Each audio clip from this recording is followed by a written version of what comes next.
I met Emily when we were both in college. She was the kind of girl everyone noticed, beautiful, sharp-tongued, always the center of attention. I was smitten from the start.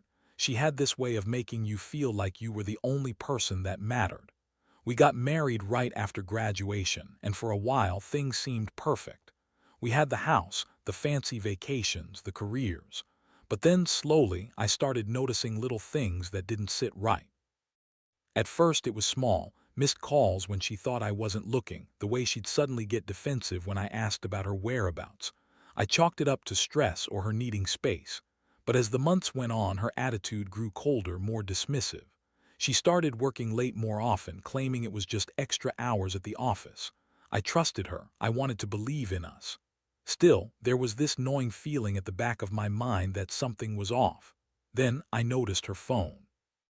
She always kept it close, even more so than before. One night I caught her leaving it face down on the nightstand, trembling slightly, her cheeks flushed. She was acting weird, like she was hiding something, and I remember feeling my stomach tighten with suspicion. I didn't want to jump to conclusions, but I couldn't ignore the gut feeling that she was hiding something dark. Around that time, I also started noticing her mood swings. She'd be incredibly sweet one day and icy the next. She'd snap at me for no reason, then act like I was the crazy one for even questioning her. I tried talking to her about it, but she'd brush me off, saying I was imagining things, that I was paranoid, that I didn't trust her. But the truth was, I was slowly losing trust. Something was definitely wrong, but I didn't know what yet. Then the worst part happened.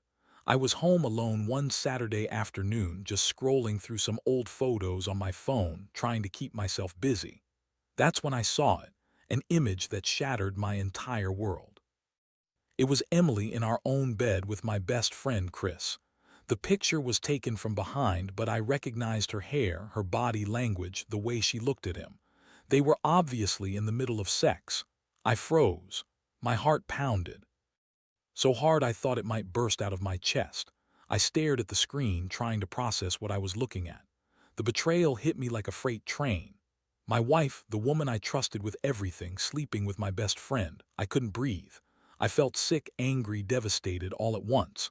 How long had this been going on? How could I have been so blind? I stared at that photo for what felt like hours, trying to grasp the reality of it. That moment, I knew nothing would ever be the same. My marriage, my life, everything I believed in had been a lie. And what made it worse, I knew this wasn't a one-time thing. I saw the signs, I just refused to believe it was really happening. Now I was painfully aware that the woman I loved had been cheating on me with my best friend right under my nose. The shock hit me like a punch to the gut, and I couldn't unsee what I had seen. I sat there on the couch, my hands trembling, trying to breathe through the haze of betrayal. My mind was racing, spiraling into every possible detail. Every moment I had missed, every sign I'd ignored. How long had Emily been lying? How long had she been sneaking around behind my back? And Chris, my so-called best friend, how could he do this? How could he betray me like that? I remember feeling this intense combination of rage and heartbreak. I wanted to scream, to yell at her, to shake her and demand answers. But I also knew that what I was holding was proof, something concrete, something that couldn't be brushed off, dismissed, or explained away. I decided I needed to confront her. I needed to hear what she had to say, even if I already knew the truth deep down. Later that evening, I found her in the kitchen, pretending to be normal but avoiding my eyes. I felt my fists clench, my jaw tight. I couldn't keep pretending I didn't know. I just said, "Emily, I saw the photo. Tell me what's going on." She froze, her eyes darting away, then back to mine with this icy, bitchy glare. She smirked like she was amused by my pain and said, "Oh, so you finally caught me. Big surprise. Honestly, I didn't think you were bright enough to figure it out sooner." Her words cut like knives. I stared at her, trying to keep my voice steady. "You've been sleeping with Chris. How long has this been going on? Don't lie to me." She crossed her arms, leaning against the counter, and rolled her eyes. "Seriously, you're acting all betrayed, like you're some innocent victim. Grow up. It's not like we're married to each other anymore. I don't owe you explanations." I felt a surge of anger rise. "You think this is a joke? You're sleeping with my best friend and then mocking me. How could you do that, after everything we've been through?" She scoffed and shrugged her shoulders. Look, I'm not some perfect angel. Yeah, I cheated. Who cares? You're not even capable of giving me what I want anymore. I was bored, you're dead inside, and Chris, well, he's a lot better in bed than you ever were. That's when I realized she was not just a bitchy wife, she was a manipulative, lying monster. She was throwing it all in my face, making me feel small, stupid. I wanted to hurt her, to make her feel the pain I was feeling, but I also knew that if I kept going, I'd lose what little sanity I had left. I looked at her, this woman I loved, and saw nothing but contempt. The woman I once thought was my partner turned out to be my biggest enemy. I didn't say much after that, I just told her to leave. I needed space to process what I just discovered. She laughed, that nasty, bitter laugh that still echoes in my mind. Fine, whatever. Do what you want, I don't care. Just don't come crying to me when you realize you're better off without me. And with that, she stormed out, leaving me standing there in the silence of the house I once called my home, feeling like I'd been punched in the stomach and kicked in the soul at the same time. That night was the worst of my life. I couldn't sleep. I kept replaying everything. The moment I saw the picture, her words, the way she looked at me with that fake smile. I felt like I'd been living a lie for years, like I didn't even know who she was anymore. And Chris, my supposed best friend, he was no friend at all, just a guy who took what was mine and threw it in the trash. It was a blow I never saw coming, and honestly, I wondered if I'd ever recover from it. The days that followed were a blur. I was stuck in this strange state of numbness and seething anger. Every time I thought about Emily with Chris, a wave of disgust washed over me. I kept asking myself how I hadn't seen it coming, how I'd been so blind. I thought about all the late nights she claimed were work, all the subtle changes in her attitude. Now I knew she'd been sneaking around, lying to my face, and it was like discovering I'd been living in a nightmare I couldn't wake up from. I got a lot of advice from friends. Some told me to confront her again. Some said I should just cut my losses and walk away. But honestly, I didn't know what I wanted at first.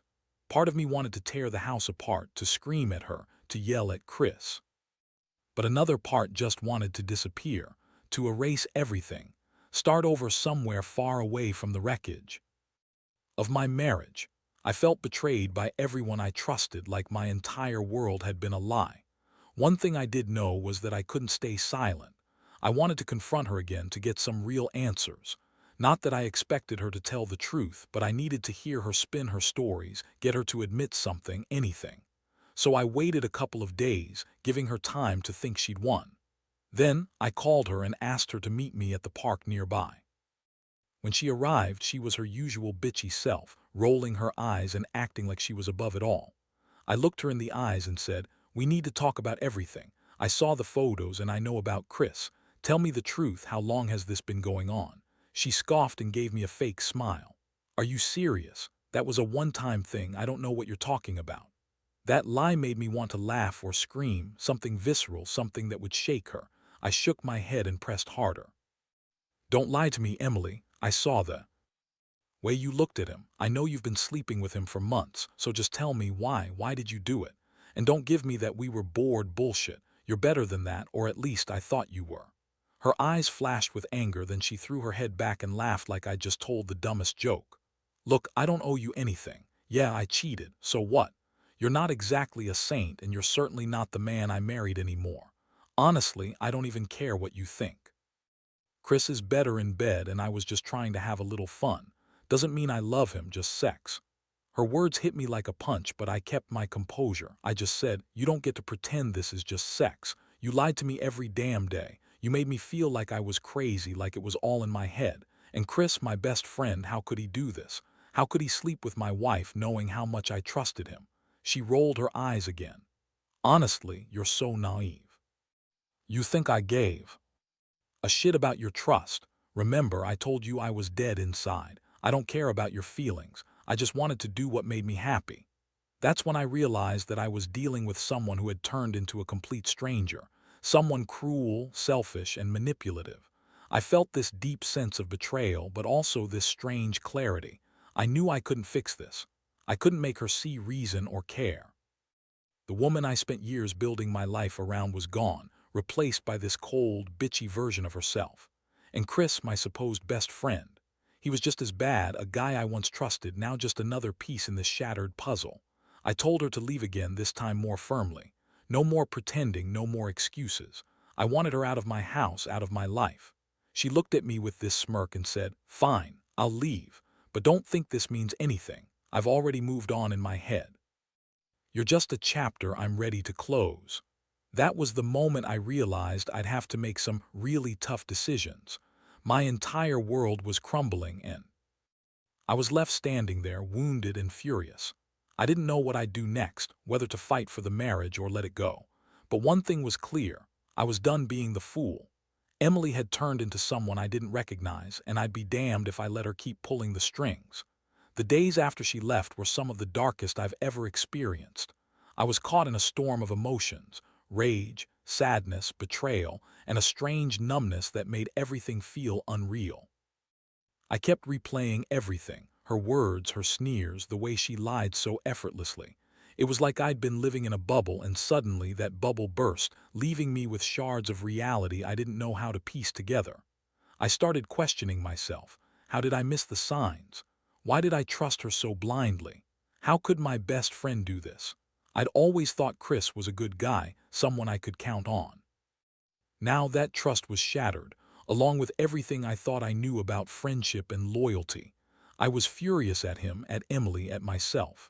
How could they have done this behind my back? I also felt a deep sense of loss: loss of my marriage, loss of my best friend, loss of the sense of security I once had.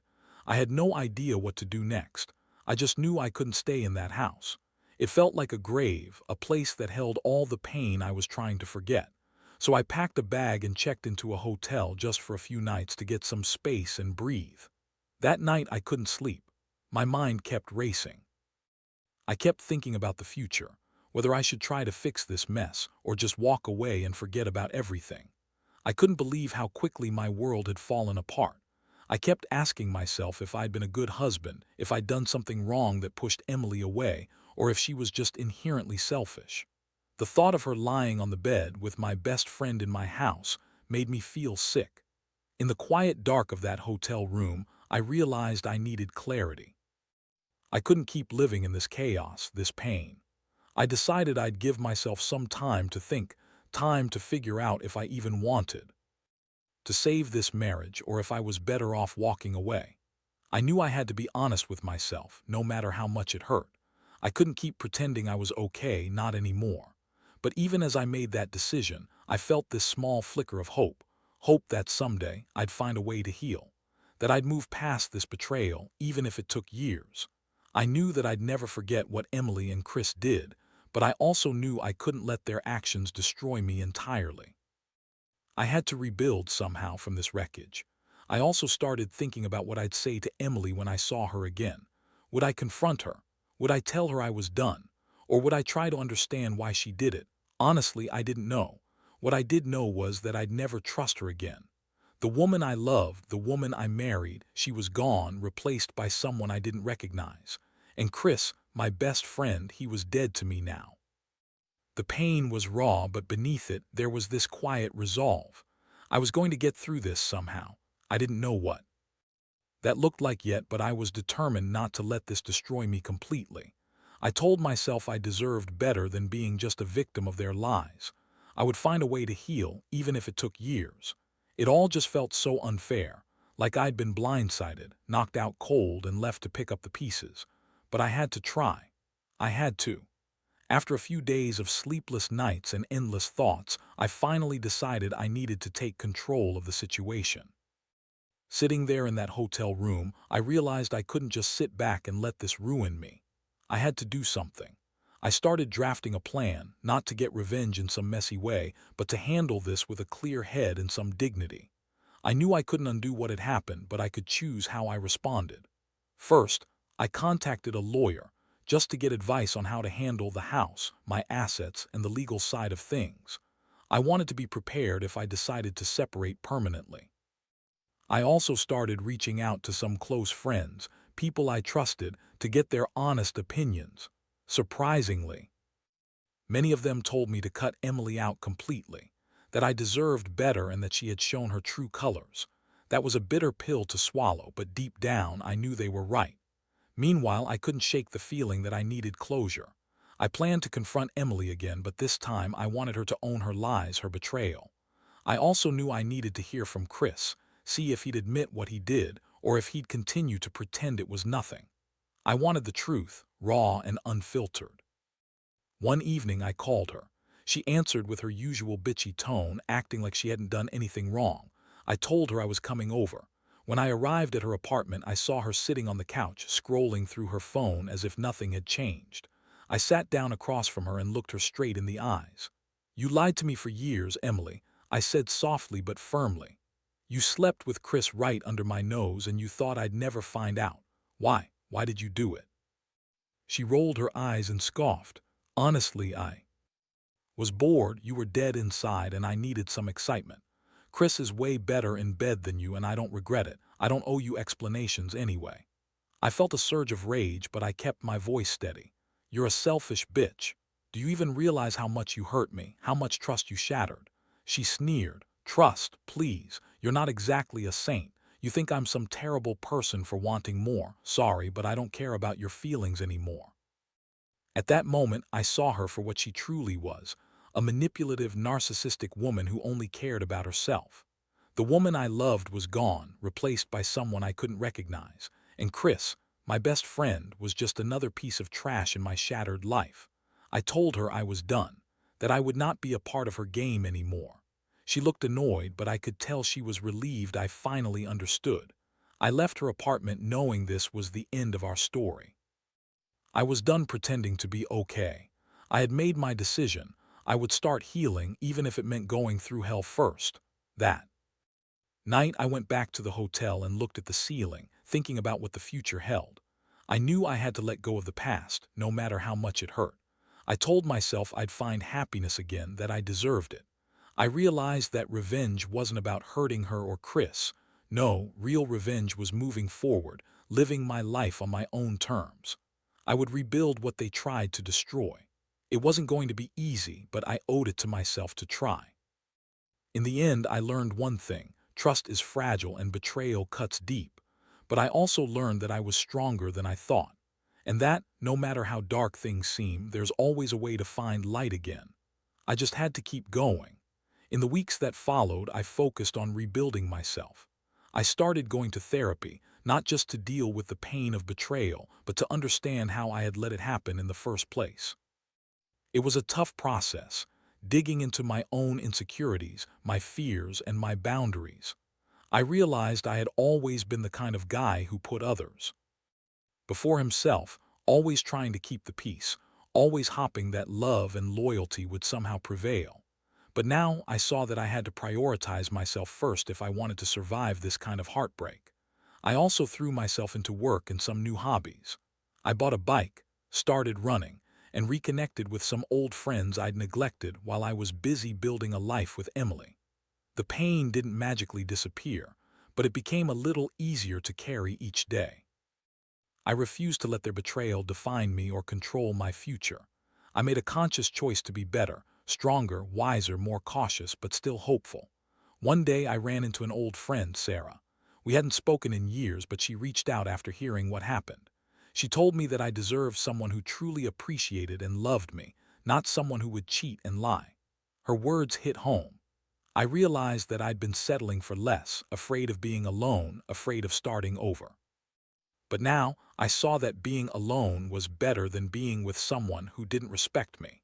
Better to be single than to be miserable in a lie. That was a turning point. I made a decision. I would never let someone manipulate or betray me like that again. I would take my time healing and move on, not rushing into anything but being open to real love, someone who valued honesty, loyalty, and respect. I knew that trust wouldn't come back easily, but I was willing to build it again, step by step. Looking back, I see how much I've grown from this ordeal. I learned that some betrayals cut so deep they redefine your life, but they also teach you resilience. I learned that revenge isn't about hurting others back. It's about reclaiming your peace, your dignity, your sense of self. I've accepted that some people aren't meant to be in your life forever, and that's okay. Sometimes, the best thing you can do is walk away and focus on healing. Now I'm moving forward. I don't have all the answers and I still get angry sometimes. But I've come to realize that I am enough, alone or with someone new when the time is right. Trust is something earned, not given blindly. I've learned to be cautious but never closed off. The pain will always be there, but so will the strength I found in myself. And if there's one thing I want anyone reading this to take away, it's this. Don't stay in a situation where your trust is broken repeatedly. Don't excuse the lies or the betrayal.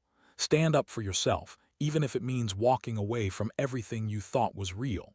Because at the end of the day, your happiness is worth more than any lie. Trust your gut, hold your head high, and never settle for less than you deserve.